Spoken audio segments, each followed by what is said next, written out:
do you set aside a certain number of hours a day when you're writing your books? Like, this is my work time, like 9 to 5, or do you write when you feel the mood, or if you set aside those hours and you're drawing a blank, do you still make yourself sit there and try to come up with something? You're one of the ones who raised your hand. You're one of the writers, aren't you? She's like, Me? yeah. No. Oh, no. okay. But I could be. Yeah. You are now. You are now. Okay.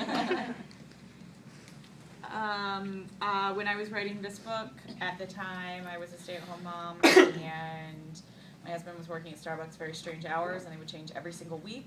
But he had read the first chapter I had written, and it became really important to him I would write it. So literally, he would come home with a schedule for the week, and then I would sit down and look at it and carve out 2.5 to 3 hours a night, because that's as long as I could be away. I had an infant daughter I was nursing. And I would go up about 15 to 20 hours a week to work at the public library, because I didn't have a computer.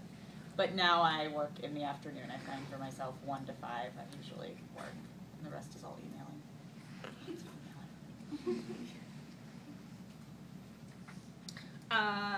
Well, I mean, the question of block, and I say this as somebody who's looking down the barrel of writing book 3 on a very tight deadline, I think the most important thing for me is keeping momentum, and I outline everything. And when I say I outline, what I really do is I write beats, you know, and if I don't know what comes next, I say, what comes next? And then I go on to the next thing that I know. The most important thing to me is to keep moving, and you know, to sort of always have some place to go. And so I write questions in, I write things like, you know, insert awesome scene here, whatever it takes, you know, just to keep the momentum going. I don't think there's a lot to be gained from sitting there banging your head against the wall. The fact is you're going to have bad days when you write, you know, when you sit there for, you know, an hour looking at 2 sentences. And then you're going to have great days, and the trick is just not letting a bad day turn into a bad week, turn into a bad month.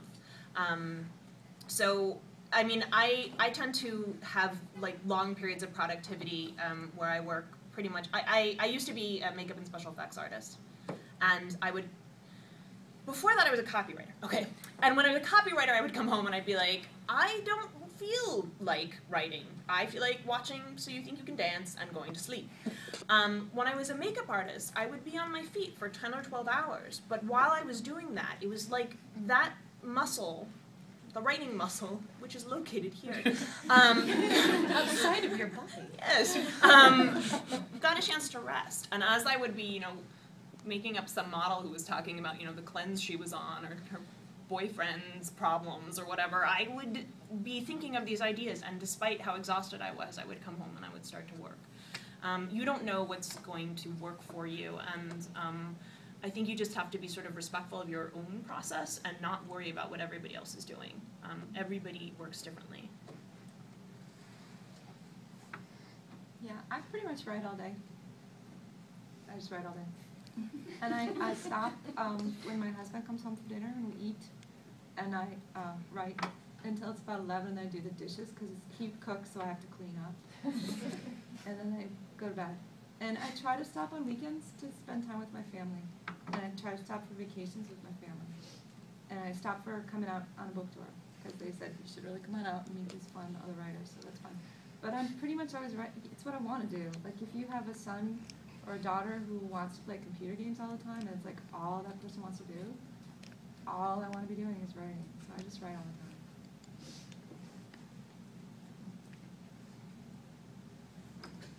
What about you? No, please. I was going to call on you right here. Okay. Did you write as kids?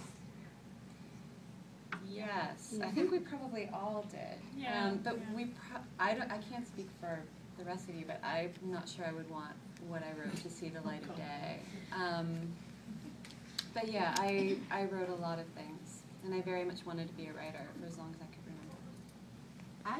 When I was in 6th grade, I gave my grandmother a story I wrote just to give to her. And it was a story about a little girl who walks on the beach and is dying of a terminal illness and doesn't know. Did you think that you were going to die? You were fun when you were something. You were a fun kid. This weird person. So yeah. But I think most of my writing I wrote in journals, and it was great to have a journal. I really learned how to think because I was writing. Writing and thinking became the same thing for me. Do you write stories? Yeah. Okay. See, my mom would read my journals, so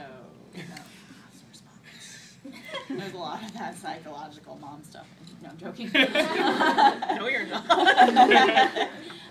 No, yeah, I would do the same thing. I would, write out the book that really mimicked whatever picture book my parents had just read me, and then I would illustrate it, and that would look strangely a lot like the pictures in it. And I would staple it up like it was mine.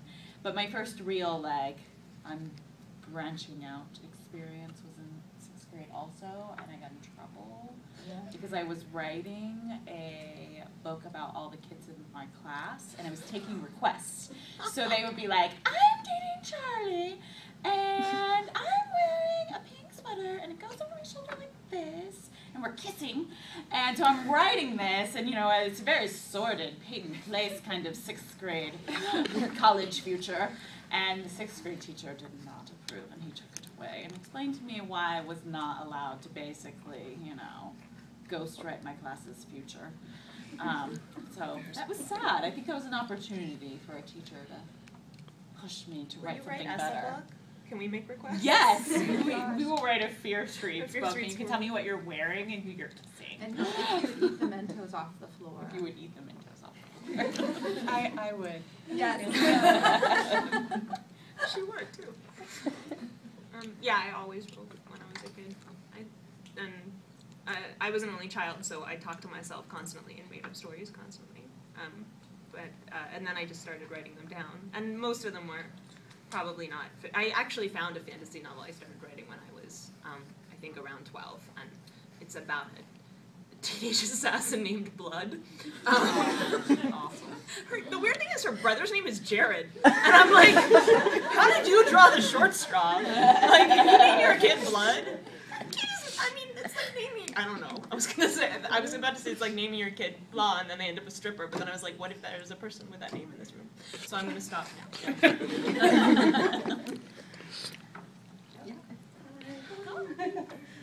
So my question is, what other young adult authors do you find inspiring? Would you read everything that they write? Diana Wynne Jones. I mean, she's not with us, like she was with me, like I knew her. She passed away recently, but she is an extraordinary writer, and I wish more people read her.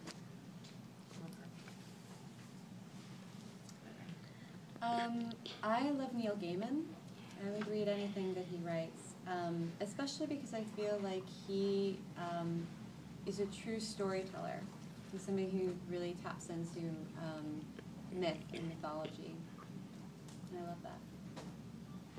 That moment where your mind goes entirely blank, you can't remember the name of anyone ever born, ever, including yourself. That's what I'm having right now. So I'm like, Lebo Dugo! Everything she writes is art. Especially that story about blood. I want to read Jared. No, okay, I'll give you like a totally okay, so here's someone that I don't know, is young, but whose books I really, really, really enjoy. Holly Black, I'm going to throw out. Yeah, Holly Black is great. Her I world love building is Cody amazing. Keplinger's books a lot. Like I said, contemporary is like my thing. I enjoy reading contemporary, and I think Cody does an amazing job of capturing what it's like to be a teenager and having really flawed characters and coping with things. And I love Cody's books. I get so excited when the next Cody book is coming out. I tend to fall in love with whatever the most recent thing is that I'm reading. And I just found out about Neil Shusterman. I think everybody else knew about him ages ago, and he was just here like last week, right? Yeah. I was like, how have I missed this whole series? So I'm really excited about him. There's another young adult writer named Trish Dollar who wrote The New Normal, which I don't think anyone's heard about, and it's just like really. We know her. Yeah. Let's see. Well, she's a debut author. She's got a great book. Yeah. Her book's like totally cool. This is rough. Okay, anyway, so everybody else already knew about her too. Jack Cara. Yeah, so those two spring to mind, but really, I mean, I kind of fall in love with whatever I'm reading, because I don't finish it unless I fall in love with it. I'm the right? same So way. read I the won't whole finish thing. a book if I'm not loving it. Patrick Ness is great. I went through too much grad school. to Paolo finish every book. Bacigalupi, he's great. He's. Cory Doctorow's coming tonight. He's pretty good. Yeah, I'd say. Pretty good. He's all right, I guess. No, he's fantastic. I have a picture with Cory Doctorow that's like him being like I'm accommodating you, and me being like. Yeah. There's a question. Go ahead. So So you guys write a lot of books, but did you ever write like a lot of poetry that ended up turning into books? Poetry that turned into books? No, I can't write poetry. It's really hard.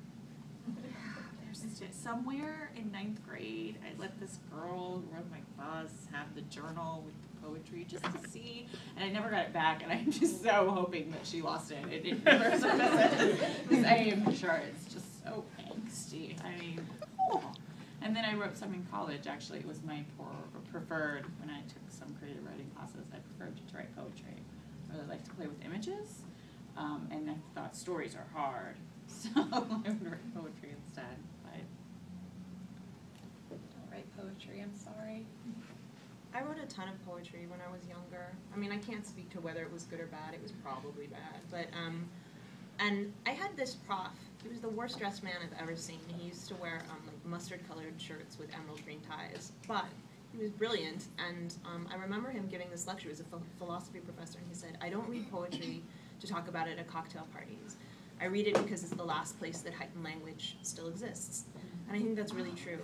I mean, the world is full of bad poetry, but that's true of everything, right? There's tons of crap out there, but there's lots of extraordinary language to be found, and I still read it, and I don't really write it anymore, but there are things, threads that you sort of don't even realize were there from work that you did. And I honestly think as long as you're generating work, you never know where it's going to lead, you know? So, and I used to, in class, instead of paying attention, write a lot of poetry, and consequently I can't do basic math, but it did keep me writing, so. Yeah. How do you take criticism? Badly. Right there in the corner. No, I think you get better at it. I think that one of the best things as a writer is when you hit the stage where you kind of are eager for criticism because you want to grow so much. I did this pitch contest when I was finishing this book, and I pitched my book, and at the end they gave me all this praise, and I sat down, and the critique partner was like, they loved it, and I was like, they didn't tell me one thing that I could do better, and I was like, that has never been me before, but that's kind of where I'm at personally with it. I'm like, hit me, like, let's make this better, let's do this. Is your question more from like the writing perspective in terms of like from beta readers or, you know, like from editors, or is it more about like reviews? Oh, reviews make us cry. No, just all around.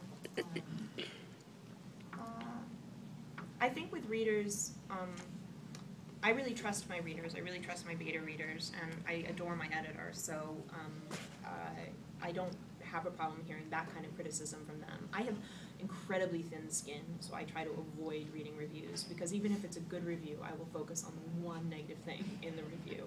And I keep hoping that I'm going to form some kind of like